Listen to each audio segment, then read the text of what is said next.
worry, give me money, I'm going to get you a COS, and you go and apply for your visa. Hey guys, welcome back to my channel. My name is Fajira. If you're joining me for the very first time, I'm so happy to have you all in our beautiful family. For my returning subscribers, thank you for always coming back to watch my videos.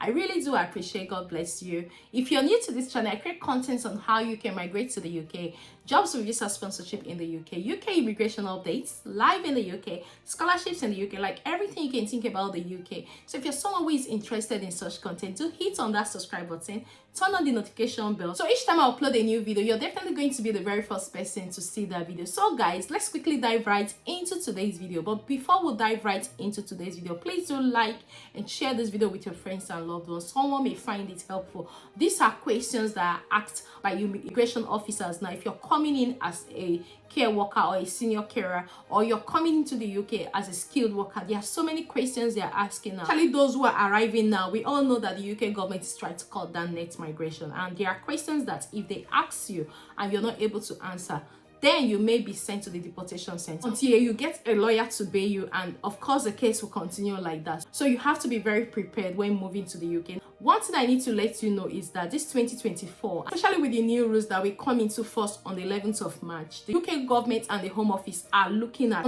how companies are doing their recruitment. When it comes to recruitment, I had always mentioned on this channel that there are stages of recruitment. The first thing is to sort out the CVs. The next thing is to call, like we used to do. You call to find out when they will be available for interview. The next is to bring them in for interview. A process that goes into stages, like it goes from one stage to the other. Now, a lot of care companies, that's why you can see that most care companies' license has been revoked. They don't follow the Home Office recruitment process. Now, the Home Office is looking into this, and they ask you who is arriving in the UK. If they don't follow the recruitment process and you are arriving on that COS, then you are going to be in trouble. Now, I had always said that having a valid COS does not mean that your visa will be approved. Now, in some cases, Home Office may email you. I've shared so many videos on that. Home Office may email you to request for those documents, and if you're unable to send them, then your visa will not be granted. But in some cases too, they don't email, and on arrival, the immigration officers, like you know, they are trained psychologists, and your body language as well is one of the things that will expose you if you have not done it in the right way, which is why I always advise my viewers, don't just let anybody bring a COS and say, go and apply for visa. You may get the visa, but you may not enter the UK. Yeah, I've seen a lot of people that have got the visa, they enter the UK, they were sent to detention center, and from there they were deported because there is no proof to show that you actually went through the recruitment process.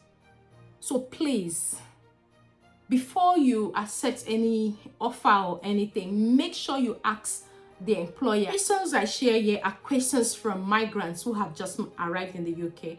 The questions they are asked, and they send it to me, and I use it to film a video to help others. And I just want to use this opportunity to say a massive thank you to everyone that sends me their questions. I really appreciate. To be honest, those questions is also helping other people not to make mistakes as well. So thank you. And if you are yet to arrive in the UK, or you have just arrived in the UK and you have not emailed me or inboxed me your questions, you can also leave it in the comment section so that others can learn from it. But however, you can email me. My email is in the description of this video, or you can DM me on Instagram, Fajirasconcept. Then I can use it to film a video to help others. So the first question they asked this migrant that just arrived in the UK was, what is the name of the company you have gotten your job with? And like you know, a lot of people have gotten this job, and some of them do not even know the name of the companies because maybe they had an agent that was doing the process for them. Their own is just to get a visa and start coming to the UK. Now, it's UK border is very tight now, so if you have done that in the past and it has worked for you, if you are about to do that, then it's not going to work for you this time. So you have to buckle up and ask questions. So when they asked her the name of the company that she got the job with, it was easy for her to answer that question. Bearing in mind that they already have her details on their system. So if she has gotten a job in a company that she does not know, they will know. Now, the next question this migrant was asked was, how did you apply for the job? Now, this is why I tell people, don't just accept a COS, especially now there are so many fake COSs, and they just say, okay, don't worry, Give me money, I'm going to get you a CUS, and you go and apply for your visa. You don't even know the company, you just apply for a visa. And let's assume that maybe the CUS is original CUS, and now you get your CUS. Remember, the name of the company will not be written on your visa. So you have to know the name of the company that has offered you a job. When she replied them on how she found the job and applied for the job, the next question she was asked was, how was your interview conducted? How did they conduct the interview? She responded to them. She told them how the interview was conducted. After that, the question they asked her about her experience. How many years experience have you had as a care worker in your country? Lucky for her, she's been working as a carer, from what she told me, for the past 2 years, so it was easy for her to respond. And she said that she has some pictures as well of her care training and everything. Like, she had to just bring out her phone and she showed them. She was doing her care training with her team members. Now, if you don't have a care experience, that's where you will have problem. So which is why I always advise that if you're planning to come to the UK as a care worker and you have not had any care experience, this is the best time for you to look out for hospitals that you can volunteer for. Even if it's a 6 months voluntary job you do there, it will help you. And also register for online care courses and make sure you add this to your CV, because this lady was asked about her CV. And the next question they asked, can we see your CV? I think I filmed a video about this in the past. I think somebody that was coming that had engineering experience on his CV and had gotten a care visa as a care worker. You have to also build your confidence level, okay? Now, the next question they asked this person was, can I see your course? And for those that don't know what course is a certificate of sponsorship which allows you to apply for a UK visa. And like I always tell you, my beautiful viewers, that make sure you have a printout of your course. Make sure you have a printout of your course. And once you have a printout of it, have it in your folder. Don't let anything, when I mean don't let anything make you not to have it in your folder when traveling to the UK. So they asked her if she has gotten a letter for her BRP collection. And you know, that letter comes with your success letter. Once your visa is successful, you get that letter to say this is the address where you'll be picking up your BRP. And she had it printed in her folder. She brought out the letter and showed them. Fantastic news for you. Are you a new migrant, or are you currently in the UK or any part of the world and you have been thinking of sending money to your loved ones? Then you don't have to worry anymore. I've got a very good app, a fantastic app, whenever you send money to your friends and loved ones in any part of the world.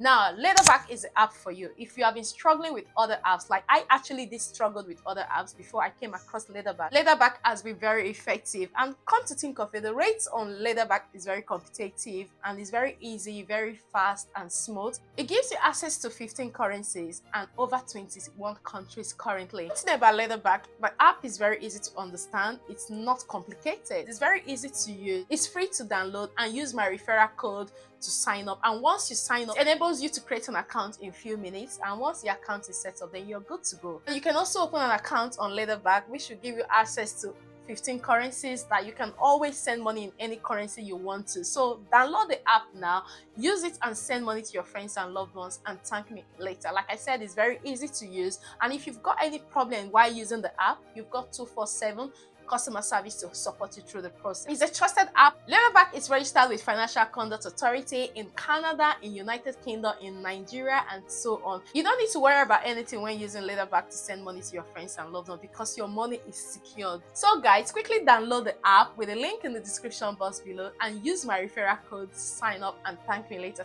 Thank you very much for your time. And the next question they asked her was, is anybody coming to pick you from the airport? And she said yes, that she got a taxi, that she was going to give her address to the taxi that would pick her from the airport. So after they asked her about the address she was going to be arriving at, they now asked her about the offer letter, because the address she mentioned was a work address. So they wanted to be sure that there was accommodation there for her before they would release her to go. Now, she didn't have the offer letter. They had to call the company's number and it went into voicemail. They had to keep calling. At a point, from what she told me, that the employer picked the call and they had to find out from the employer if the employer is aware that she's coming. Unfortunately for her, the employer is aware that she's coming, because she sent a message to tell the employer about her flight. So the employer was aware that she was coming. So please make sure you keep in touch with your employer. Make sure you send any information you think that may help you at the border to your employer. Let your employer know the day you're leaving and what time you'll be arriving. Just imagine if they didn't get through to the employer at that time. And from what she said, it was really late, but she was grateful that they were able to get through her employer, and the employer was able to take the call and responded to the immigration officers. So by the time they confirmed and concluded, they now asked her if anybody was coming to pick her at the airport, and she said no, but she's going to use a taxi to get to the address the employer has given her. Now I think they made that call to the employer because they wanted to be sure that there is accommodation, and you know there is accommodation crisis already in the UK, and they don't want to add more people to the waiting list. The employer has already confirmed that there is accommodation for her. So please make sure, if you don't take anything out of this video, make sure you inform your employer when you are about to leave your country, because it may just save you. Imagine you don't tell your employer and they have employed a lot of people, or let's assume that the employer was unavailable at the time. What will you say? And by the time they start asking them, oh, do you know this, your employee, do you know that this person is coming? It will be like, really, I don't know. And it's going to create more question and as well tension for you as a new migrant. Ensure that you keep your employer updated about everything you'll be doing until you arrive in the UK.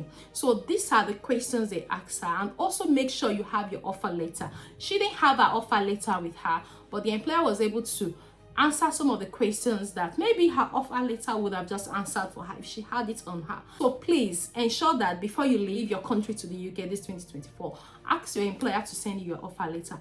Offer letter is supposed to be part of recruitment process. You don't just get a CS with an offer letter. So ask them to send you your offer letter so you can print it out and travel with it on the day you'll be traveling to the UK. So guys, this brings us to the end of today's video, and if you find this video helpful, please do like and also share with your friends and loved ones. If you have friends as well who are planning to move to the UK, please share this video with them so that they can also learn from it as well. And if you're yet to subscribe to join our beautiful family, please do hit on that subscribe button, turn on the notification bell, so each time I upload a new video, I'm definitely going to be the very first person to see that video. And also, I'm going to leave other videos about the immigration border questions and answer in the description of this video before you leave your country to the UK this 2024, and I wish you good luck. Bye bye for now.